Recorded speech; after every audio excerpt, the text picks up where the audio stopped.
এখন তো কিছুটা হেলদি খাবার দাবার খাওয়ার চেষ্টা করছি, আর এর মধ্যেই হঠাৎ করে একদিন ক্রেভিংস হলো মোমো খাওয়ার। তাহলে আর কি, ময়দা দিয়ে না বানিয়ে ওটস আর সুজির আটা দিয়ে বানিয়ে ফেললাম মোমো।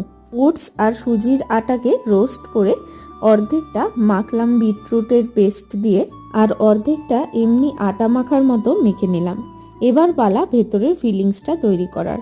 তার জন্য বেশি করে ভেজিটেবলস গ্রেট করে কড়াইয়ের মধ্যে তেল ছাড়াই এমনি চালিয়ে নেব কিছুটা নুন আর বাড়িতে বানানো মশলা দিয়ে। এরপর ছোট ছোট লেচির আকারে কেটে নিয়ে লুচির মতো করে বেলে নিলাম। যেহেতু ওটস আর সুজির আটার, তাই জন্য ধারগুলো হয়তো খুব বেশি সুন্দর বা শার্প হয়নি। দুটো কালারকে পাশাপাশি রেখে ফিলিংস দিয়ে মুড়িয়ে নিয়ে স্টিম করে নিলেই ব্যাস রেডি আমাদের হেলদি অ্যান্ড ডেলিসিয়াস রোজ মোমো। তোমরাও কিন্তু খেয়ে অবশ্যই জানাতে ভুলো না কেমন লাগলো।